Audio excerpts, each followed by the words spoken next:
these institutions and enhancing the welfare of the officers. The recommendations were categorized into 3 key areas, being 65 recommendations for immediate or administrative action, 25 recommendations that require changes in law or policy to facilitate their implementation, and 27 recommendations that require funding for their successful execution. I'm pleased to report that tremendous progress has been made in the implementation of these recommendations, that 4 policies have been developed that will guide the reform process, addressing various aspects such as training, welfare, working conditions, and operational effectiveness. These policies include a solid foundation for the continued transformation of the National Service.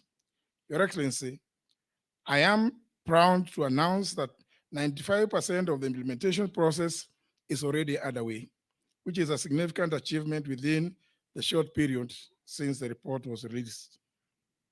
Among the most notable achievements is the implementation of phase 1 of salary improvements for the National Service officers and all the others. This phase has brought immediate relief and improvements in the livelihoods of the National Service personnel, reflecting our commitment to recognizing their invaluable contribution to the nation. However, there remain 3 critical allowances, which I am informed, Your Excellency, include the service allowance, instructors allowances, high-risk allowance for officers stationed in high-risk areas such as Garissa, Balambala, Witu, and Hindi Field Unit, which borders the Boni Forest. These officers operate in highly challenging environments, and it is only fair that their risks and dedication are appropriately compensated. We are optimistic that the necessary budgetary allocations will be made to address these allowances, ensuring that these officers are rewarded for their service in protecting the nation's most vulnerable regions. With these reforms in place, Your Excellency, we will witness an even greater impact from the National Service in areas such as public works, environmental conservation, and the national security support. As we move forward, Your Excellency, the Ministry of Public Service and Human Capital Development remains fully committed to ensuring the successful implementation of the task force's recommendations. We will continue to collaborate with all stakeholders involved, working tirelessly to secure the necessary funding, legislative adjustments, and policy support required to complete the transformation of these critical institutions. In conclusion, Your Excellency, I wish to thank you for presiding over this important occasion and for your ongoing leadership in shaping the future of our security and youth service sectors. The task force's recommendations, combined with the policies already in place, will drive continued improvements across the National Police Service, Kenya Prison Service, and the National Youth Service, ensuring that our officers and youth are well prepared and well supported in their duties. I thank you, Excellency. And at this moment, Your Excellency, allow me to invite my brother and my colleague, the Cabinet Secretary for Interior and National Coordination and National Administration, the Honorable Professor Kithure Kindiki. Thank you.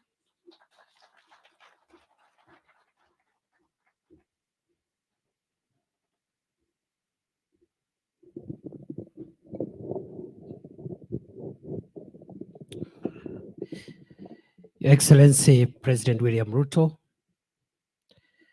all the other colleagues from government, officers uniformed and not uniformed, development partners, and Your Excellency, we even have civil society representatives here. And other than the National Police Service Commission, we also have 2 other independent commissions represented here. That is the SRC, Salaries and Remuneration Commission, and the Public Service Commission, all protocols observed. Your Excellency, we are very happy today because on 21st December 2023, actually 2022, within 100 days, as you had promised when you were seeking election as President of Kenya. You formed a task force to look at security sector reforms and improvement of terms and conditions of our men and women who serve in the security sector to protect our country from crime and from other threats. And Your Excellency, you did that, and the task force, which was headed by retired Chief Justice David Baraga, took a bit of time because we wanted them to do a thorough job. The terms of reference were extensive, quite expansive. And November last year, 2023, they presented their report to you. Subsequently, you directed us to immediately start the implementation of that process. And Your Excellency, we are happy to report that so far we've covered some ground because some of the recommendations are administrative and do not require even financial or other things. And therefore, your support today by gracing this occasion to formally now launch the implementation strategic program is very crucial to us, and we are very excited that you got time to come and speak to us. Your Excellency, we were here 2-3 weeks ago, and you directed us further to also look at some of the other things that are not captured already in the ongoing work, especially around the National Government Administration System, which is a significant and important link to the whole of government and whole of security sector delivery. We are working on those directives, mainly on working with the Inspector General of Police to make sure that the police support the work that the national government administration officers do out there in the protection of our country and in the maintenance of peace and harmonious coexistence of the citizens of Kenya.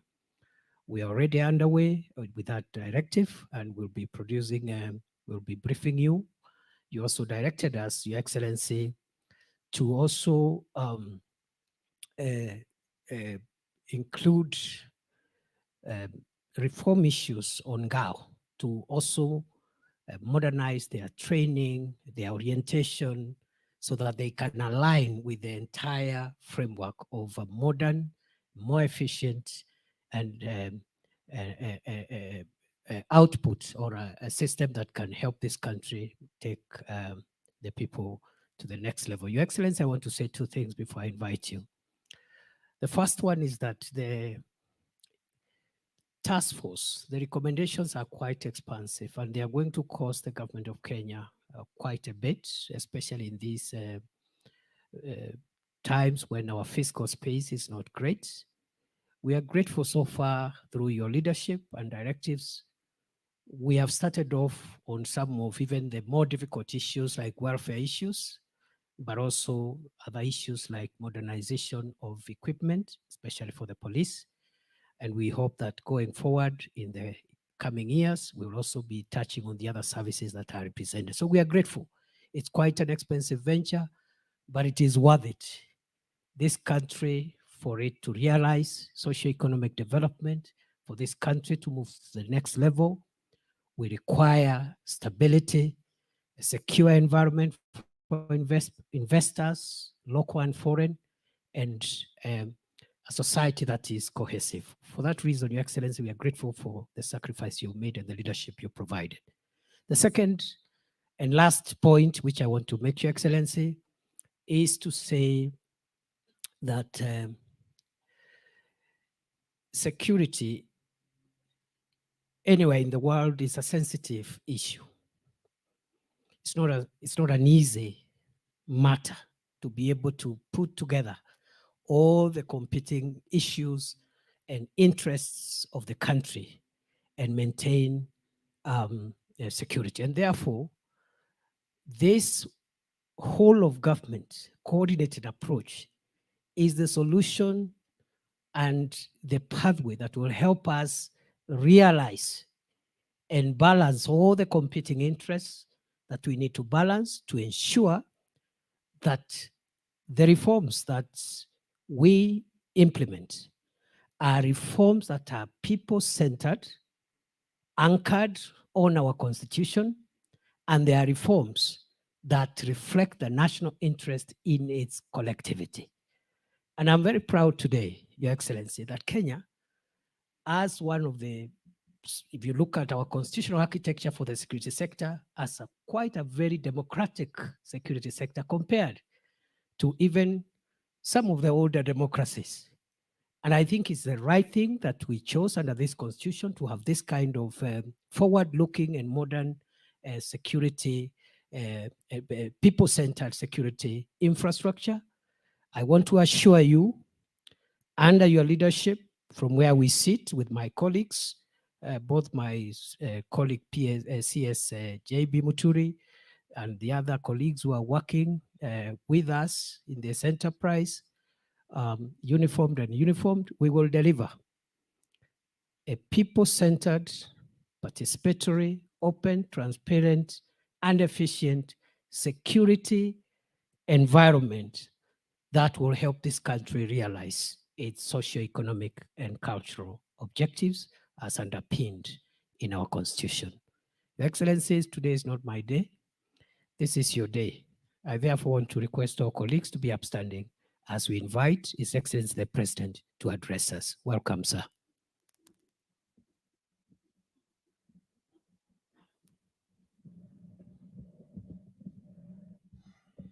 Thank you very much. Please, let's take our seats.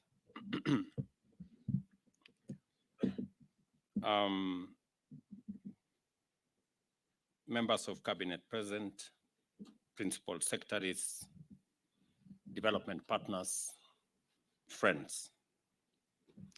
It is with immense privilege to be with you at this meeting whose outcome will open the door to many positive changes for the good of present and future generations.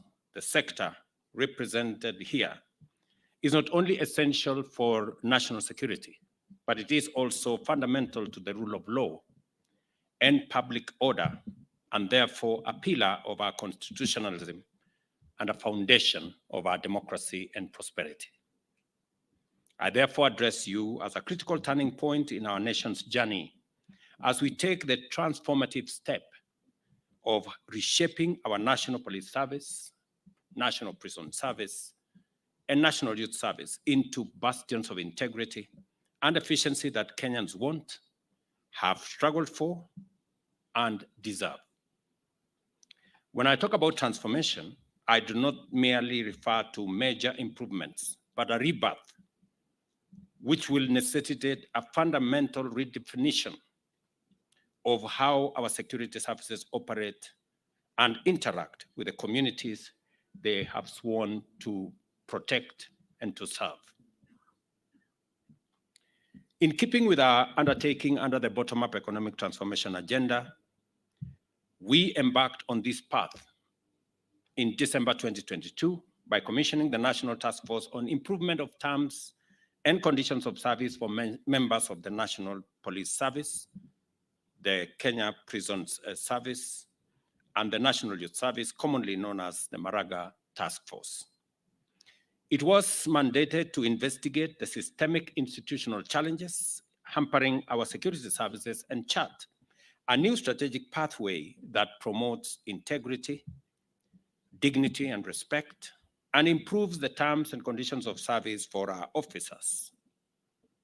This was done in the belief that it is, and it would, complement other efforts to develop our security system into an efficient service guided by the ethos of citizen service and respect for the rule of law. The findings of the task force revealed several issues, including obsolete policies and outdated practices, weak leadership, underfunding, and most concerning of all, rampant corruption and numerous forms of gross malpractices, as well as poor human capital development, in many instances low pay, poor working and living conditions, inappropriate tools and equipment, and lack of support for welfare concerns. As a result, trust between the public and the security services, which is indispensable for national security and the rule of law, had been severely eroded. Guided by the task force recommendations, the government of Kenya has initiated a series of reforms, beginning with a 40% salary increase for the lowest ranks of services, aimed at achieving significant qualitative transformation of our nation's security services. We appreciate the considerable financial implication of the full implementation of the changes prescribed by the Maraga Task Force. It is estimated that it will cost Kenya shillings 106 billion to fully actualize these recommendations. Of this, 22 billion will finance improvement in compensation package for officers, while 37 billion will go to the upgrading of hardware as well as welfare reforms, and 45 billion is required to implement modernization of the services. To ensure that our commitment to overhaul these crucial institutions is accompanied with the necessary resources, the required funds will largely be provided for from the Exchequer and from various other partners whom we will engage. Without doubt, the recommended reforms will also require comprehensive institutional changes, beginning with legislation and, in many instances, some policy changes. Consequently, we are undertaking sweeping reforms of existing laws and introducing new ones that will form the backbone of a revamped national security framework. The National Police Service Act, the National Police Service Commission Act, and several other foundational laws will be revised to align with contemporary needs and standards. And so will the legislation that will include the Kenya Correctional Services Bill and the National Forensic Science Laboratory Services Bill, which will also provide the necessary legal structures to support the changes that have been proposed.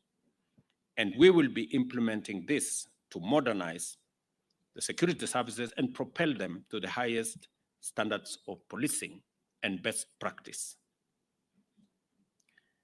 To provide for seamless, expeditious, and effective progress in the task at hand, I make the following directives. First, the institutional arrangements necessary for the implementation of reforms shall be facilitated by respective ministries, departments, and agencies.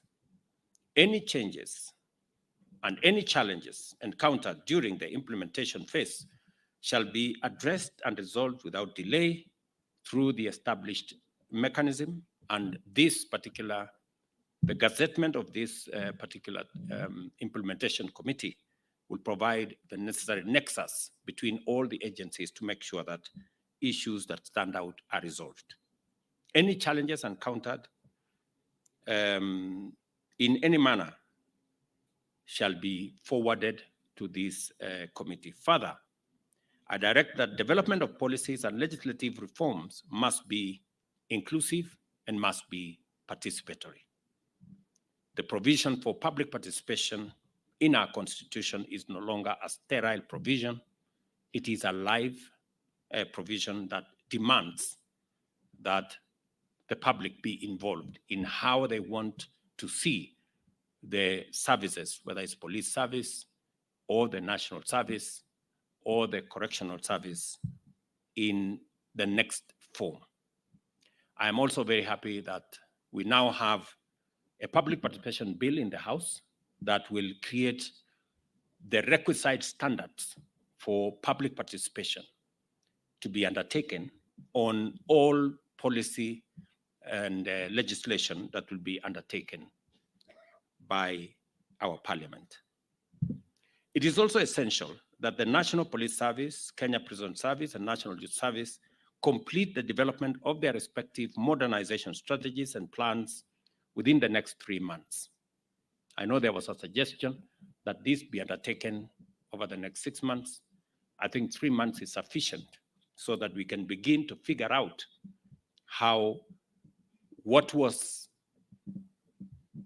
recommended by the Maraga Task Force can be brought into being. Accordingly, the National Treasury will make adequate provision for funding to implement these interventions. Beyond legislation, we are also drafting new policies and revising old ones in order to redefine our national security landscape and chart a path to the future that is fully aligned with our constitutional framework as well as aspirations as a nation.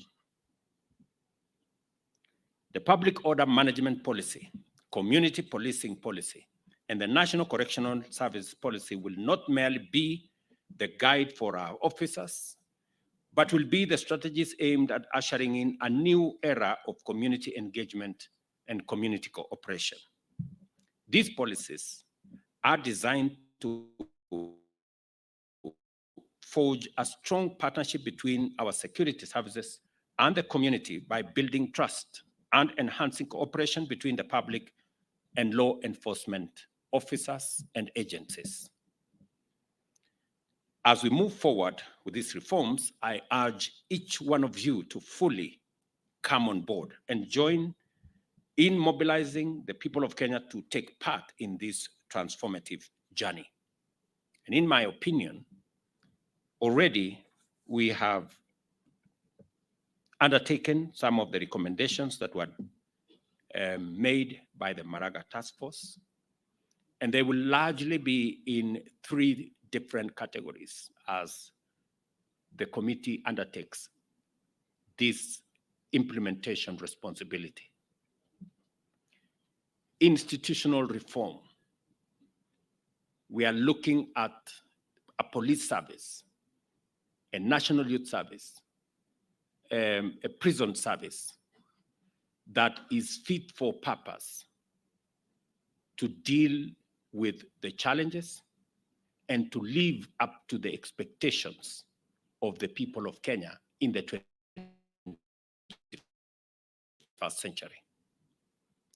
And therefore, the institutional reforms that have been recommended by the Maraga Task Force are a major cornerstone and pillar of the future of the 3 services and how the security service architecture will be built, focusing into a much more people-centered security service that is in line with our expectations and the constitutional parameters of respecting human rights and making sure that we safeguard the rule of law as a mechanism of underwriting our democracy and constitutionalism. So institutional reform is going to be a very big portion, and recommendations on policy, recommendations on legislation that needs to be amended is critical to the delivery of this recommendation of the Maraga Task Force.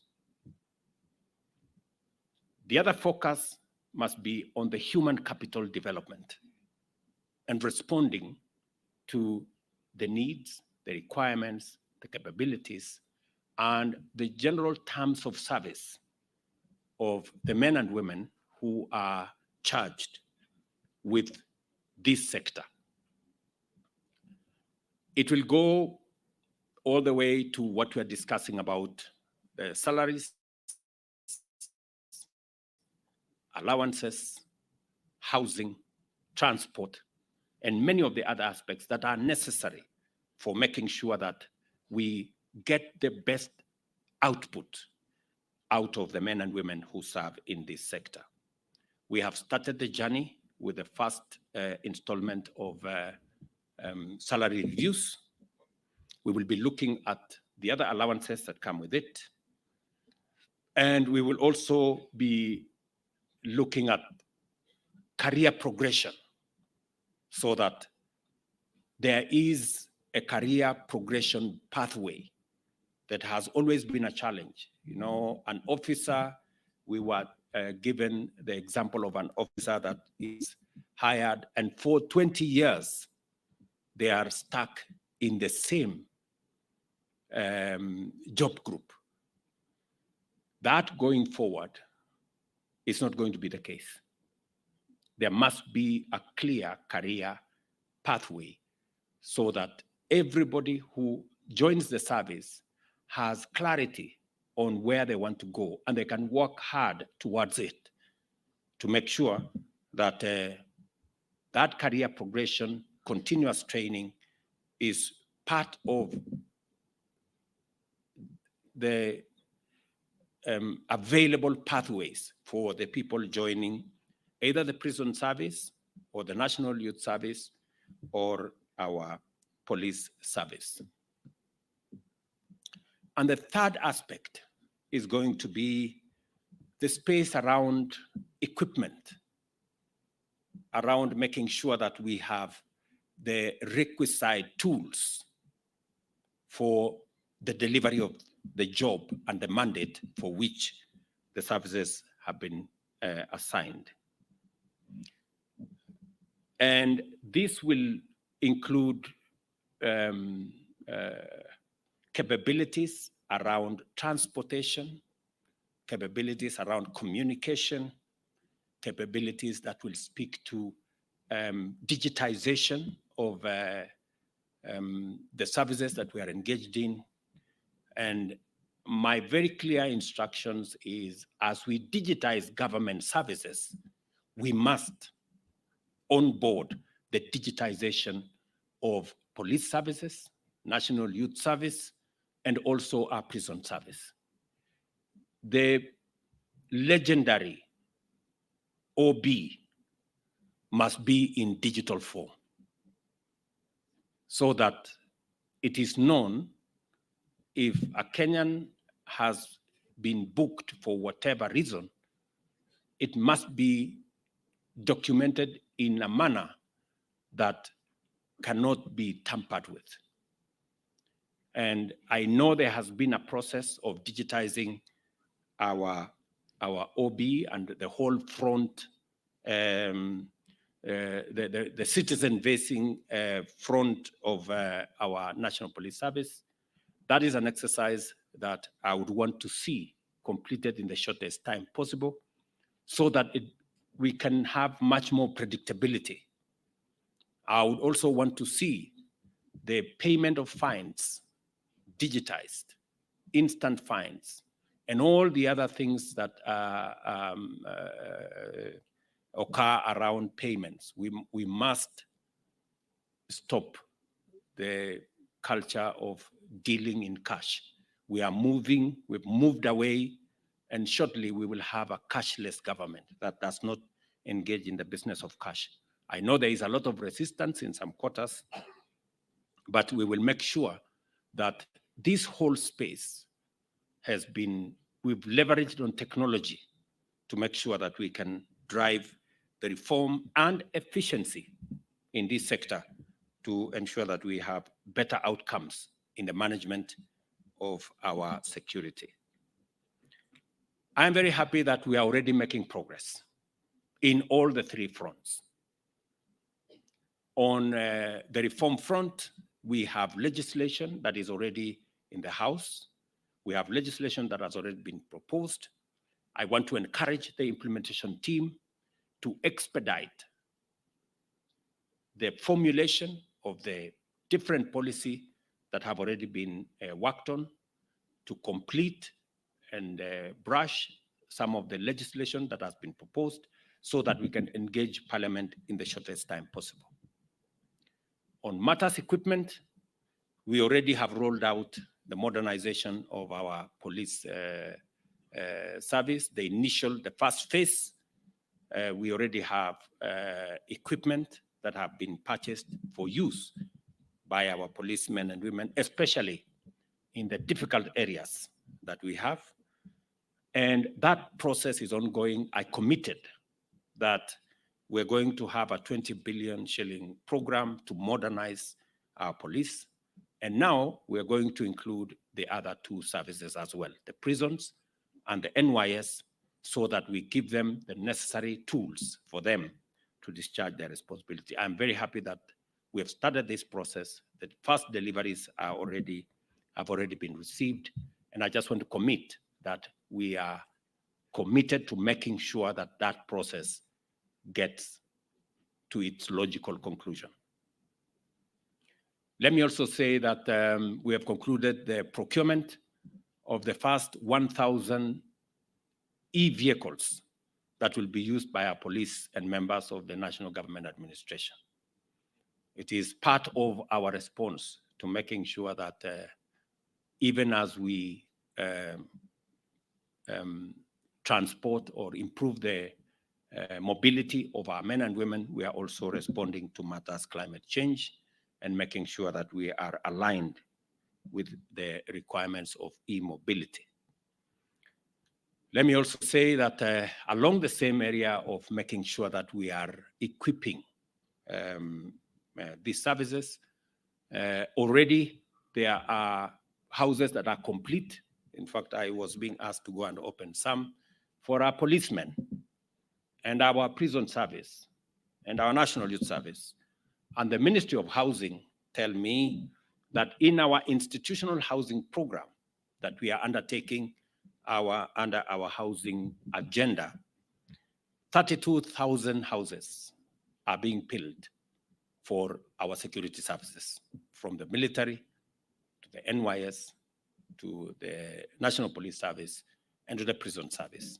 And I want to ask the PSS responsible here to make sure that they are in tandem and in line and in collaboration with the Ministry of Housing so that we can provide decent housing for our security men and women.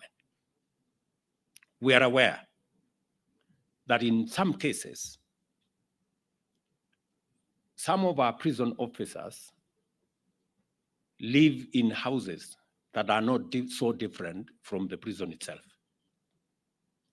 Because if an officer is living in a mud house, you know, the difference between a mud house and a prison is very small. And that cannot be the case. And that is the reason why we extended our housing program to include institutional houses for our military, for our police, for our NYS, and for our prisons. And I want to ask the three services to provide the land, and we are going to work with you. Already, our focus is to build 32,000 units for our security sector. We know that that is not adequate, but it is the first step as we modernize our housing program for our security agencies. And therefore, we want to match our word with what we are doing so that this sector that provides and underwrites our collective security and stability as a nation is better resourced to be able to discharge their mandate. Let me also say that as we move forward with these reforms, I want to urge each one of you to be fully on board and to join in mobilizing the people of Kenya to take part in this transformative journey. The success of these initiatives does not just depend on the actions of the government, but also on active participation and strong support from every segment of our society, from policy and strategic leadership to local community leaders, and from our brave men and women in uniform to the citizens that they serve. Out of the realization that everyone has a role to play, we shall employ an all-of-society approach to the implementation of this strategic framework. Let us therefore work closely together and complement one another to create an environment where our police, prisons, and youth services are not only respected and trusted by the people, but also integral to the communities that they serve. This is how we shall build a future where these institutions symbolize integrity and justice. I take this opportunity to affirm my full commitment to oversee these reforms and ensure that they are implemented to achieve the transformation of our security services into models of public trust and efficiency. Together, we have an opportunity to collaborate and to make sure that these reforms go beyond mere changes in policy and deliver meaningful improvements that will endure and inspire generations that will come after us. And I want to respectfully ask all the other arms of government,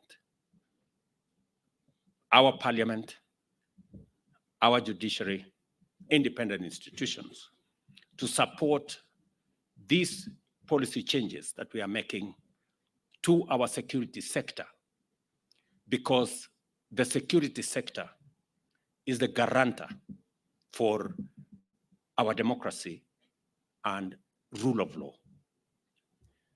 It is not possible for us to enforce the rule of law and to guarantee our democracy if our security sector is not up to its responsibility and mandate.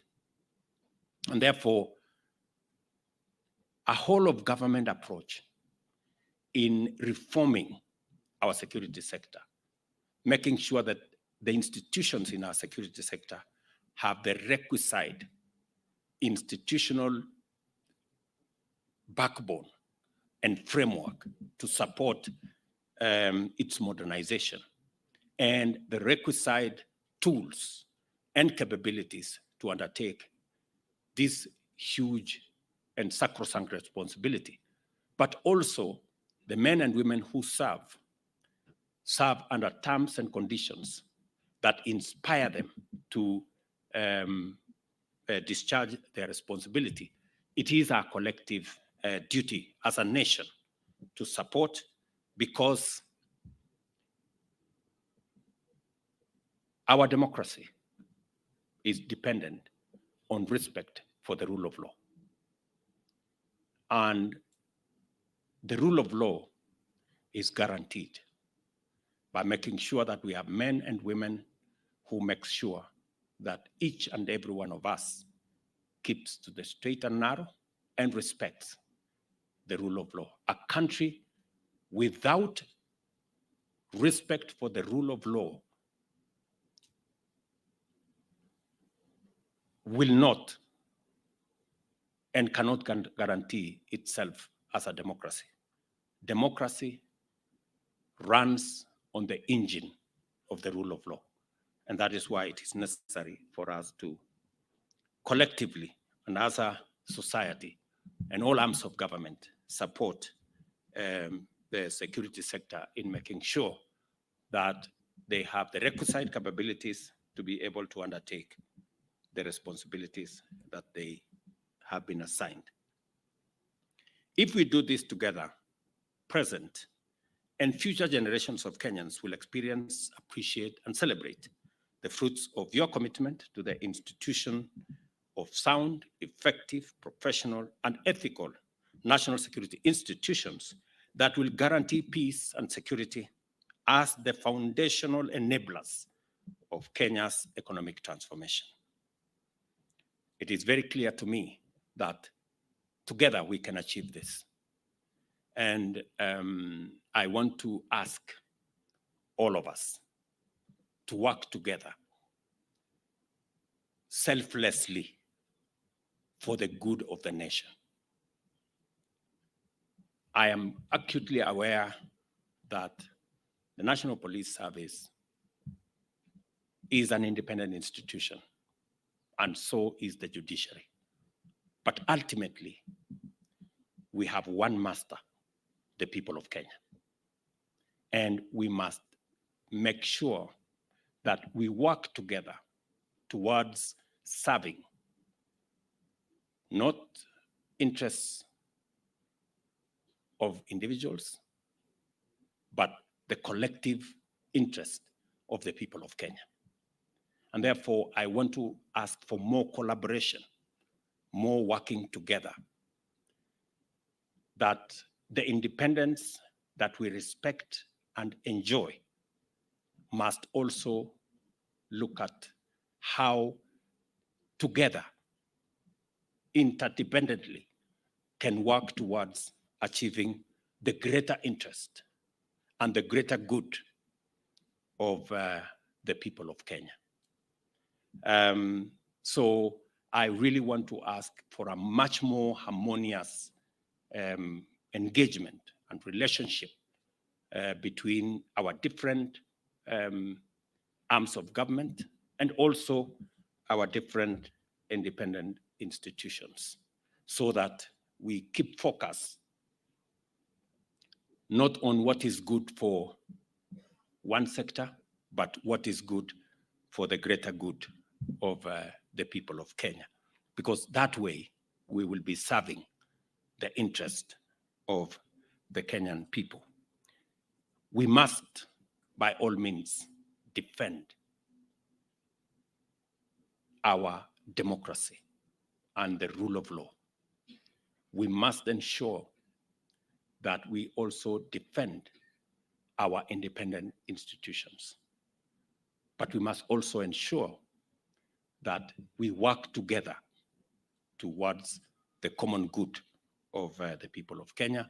And that requires leadership that appreciates that our independence is for purposes of making sure that we serve the people of Kenya. It is not independence for any other purpose. It is for making sure that we draw the lines for us to operationally work towards working for the people of Kenya. And I want to ask for greater understanding, greater accommodation, greater intergovernmental and interagency collaboration for us to achieve what is good for the people of Kenya without necessarily disagreements that can jeopardize the greater good of the people of Kenya. So with this, I am very confident that the transformation, the institutional changes we are going to make, the policy changes we are going to make, the improvement in terms of conditions for service, and the whole capabilities and equipment and tools that will be made available to our security sector will help in making sure that our country continues to be a country based on the rule of law, and that also protects our democracy and the rights of every Kenyan. So I am very happy to be part of this occasion. I want to ask the chair and the members of the committee that will be charged with this implementation that I will be keeping tabs on the progress to make sure that what has happened with many task force reports, the famous gathering dust in some places, does not happen to this report. My very best wishes. Thank you very much, and God bless you.